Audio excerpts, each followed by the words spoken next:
La ilaha illallah itu apa? Wahia kalimatut tauhid. Kalimah tauhid. Disebutnya kalimah tauhid. Kenapa? Zikirnya menunjukkan nafyul wa isbat.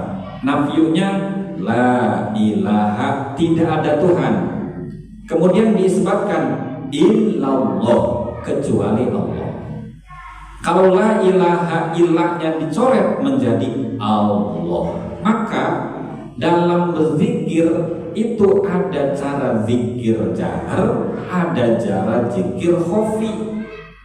Kalau zikir jahar lafadznya la ilaha illallah, kalau khafinya Allah, Allah, Allah, Allah, Allah, sesuai detuk jantung. Ya, Allah, Allah, Allah, Allah, Allah. Cuma ini sih sedang mencontohkan yang ketika mengucapkan Allahu, Allahu, Allah, Allahu, Allahu, Allah, itu jangan terdengar sama telinga. Khafi, samar, lagi bawa mobil nyetir, Allah, Allah. Itu nanti apa? Menguatkan ketauhidan. Zikir khafi itu dapat menguatkan ketauhidan. Akhirnya apa? Tadi di jalan teh ningalikeun paton, suton, lekton, pahana katon, ya paton, suton, susuna katon, lekton, kelekna katon.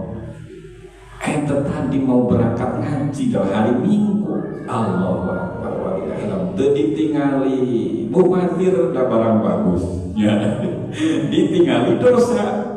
Itu kumaha? Kira korek nutup mata bisi nabrak, ya asal kamu ngelengel, terus begitu ke sana ngelengel deh, karena lewat. Allah Akbar, nih perempuan, ya singnya tuh mau berangkat ngaji gugur itu matanya ningalikeun dan gitu. Kalimatul tauhid. Jadi punya julukan, ya, zikir la ilaha illallah itu punya beberapa julukan. Satu, kalimatul tauhid, karena mengucapkan la ilaha illallah. Yang kedua adalah kalimatul ikhlas. Kenapa kok disebut kalimatul ikhlas? Ya, ikhlas itu maknanya adalah murni, meliki nih cara Jawa. Murni, memurnikan ibadah, mengucapkan la ilaha illallah dalam lisan, kemudian dalam batin Allah, Allah, sholat. Begitu selesai zikir, afdhalu zikri fa'lam annahu la ilaha illallah, la ilaha illallah, la ilaha illallah. Nah, ini sambil mentadaburkan, kemudian menghayati sonillah, semua ciptaan Allah, termasuk beberapa kenikmatan yang masuk pada diri ini, mata, telinga, hidung, mulut, jiwa raga ini sehat. Nanti mulai sedikit-sedikit akan merasakan kenikmatan dalam zikir.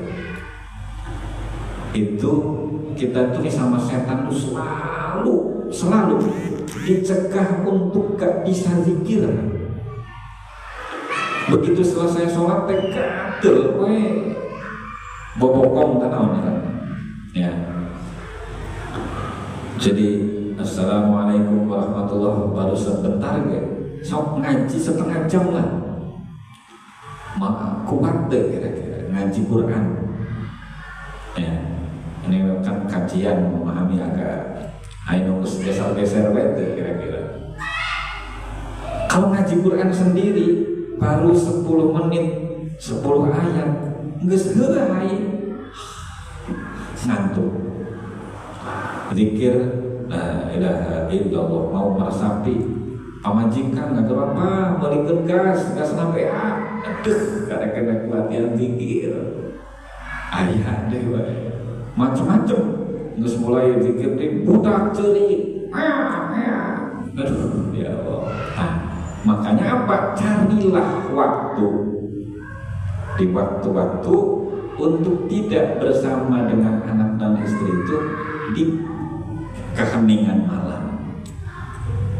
Mau diganggu, ayo bapak apa anaknya belum udah agak gede mah nggak terganggu. Ambil cari itu, karena kata ulama orang yang berakal itu adalah orang yang mampu membagi waktunya. Yang pertama, meluangkan waktu untuk beribadah. Nah, ibadah ubudiyah wajib yang fardu, sholat, ngaji. Ini meluangkan waktu, cerdas. Menyikapi apa?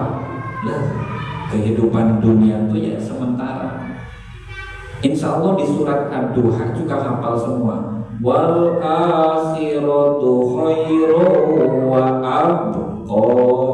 Dan akhirat itu lebih baik, wa abqalan kekal. Maka dunia itu harus diutamakan, bukan dikesampingkan. Artinya dunia ini menjadi mazra'atul akhirat, menjadi tempat nandur untuk akhirat. Punya uang banyak bersedekah, punya kesehatan luangkan untuk ibadah. Itu namanya orang yang cerdas, meluangkan waktu untuk ibadah. Yang kedua adalah at-tafakkuru fi sunillah, berpikir tentang kekuasaan penciptaan Allah. Apa yang diciptakan oleh Allah. Maka malam-malam di depan nongkrong sambil bikin kopi, yang ngerokok lah gak masalah. Menikmati hidup sedot, masya Allah. Ini bumi dipijak, lapindo mana jeblos.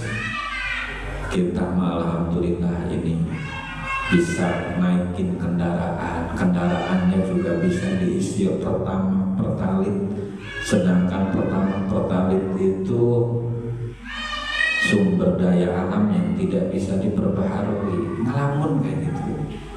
Kekuasaan Allah. Berapa hari dalam kebutuhan khususnya Indonesia untuk menutupi pertamax dan pertalit seluruh kendaraan di Indonesia, berapa ribu barel. Mikir gitu. Kekuasaan Allah, masya Allah. Luangkan waktu di sana. Itu malah dalam fadilah ya, orang yang mampu berpikir saat itu sebentar, ada yang mengatakan 1 jam, saat sebentar, khairum min, lebih baik daripada sittina ibadatan, ke 60 tahun ibadah ya. Naik ke atas mau yang udah ditingkatkan di kamar bagian depan itu kan bisa. Yang belum tingkat naik ke gendeng dengan awal bagi mawa kopi supaya tadi ganggu pemajikan ke budak naik ke luhur ngalamun itu ngalamun kekuasaan Allah. Setelah at-tafakkuru fi sunillah, berikutnya adalah meluangkan waktu untuk mencari nafkah di ini. Sama ulama juga seimbang hidup itu antara dunia dan akhirat. Ini kalimatnya adalah mat'amun, untuk mencari makan, wa masyrabun, dan mencari minum.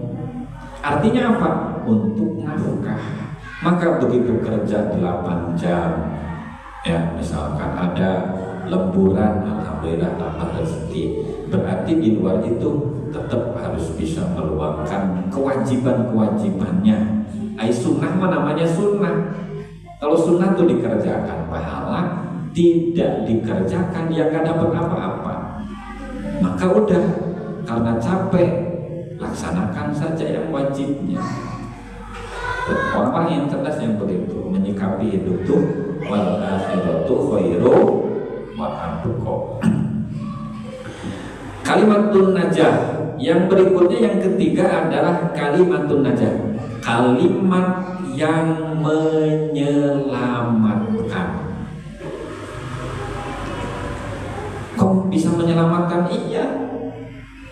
Sampai dalam satu hadis, man qala la ilaha illallah dakhalal jannah. Ini adalah kebenaran absolut. Orang yang mengucapkan la ilaha illallah, ada dalam hatinya la ilaha illallah, dakhalal jannah, maka dia akan masuk ke dalam surga. Makanya kalau di acara akikah ya, bayi diputerkan, yang mimpi musik dituror atau dibahi itu Miftahul Jannah la ilaha Miftahul Jannah la ilaha illallah la ilaha illallah Muhammadur Rasulullah. Tuh bayangkan, Miftahul Jannah, kunci surga dibocorkan, kunci surga dikasihkan. Sayangnya setan selalu menghalangi untuk tidak membuka kuncinya, untuk tidak memegang kuncinya. Kanu zikir la ilaha illallah teh males.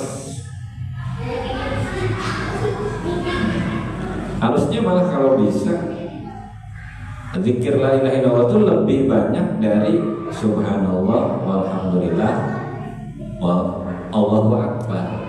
Kan umumnya imam ini begitu astagfirullahaladzim astagfirullahaladzim, terus subhanallah subhanallah 33, Allahu akbar 33, alhamdulillah 33. Nah, la ilaha illallah kalau hitungan abjadun 165. Lila itu kira-kira lama enggak baca la ilaha illallah 165. Tapi tartil la ilaha illallah, la ilaha illallah, la ilaha illallah 10 menit baca segitu 165.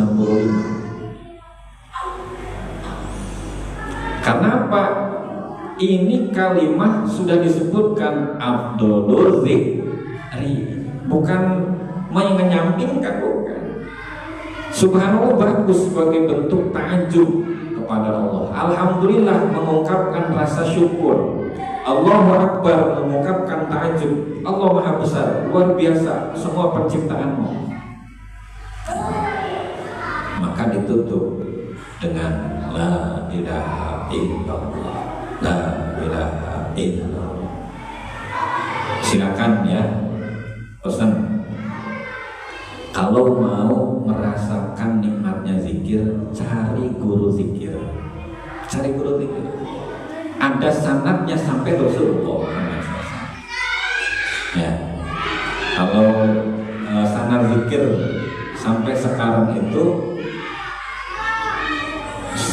sudah turun temurun ke 37 dari Rasulullah ke Sayyidina Ali ke Sayyidina Abu Bakar sampai ke sekarang ulama yang memegang di bidang ahli zikirnya itu sampai sudah ke 37. Karena ada sanad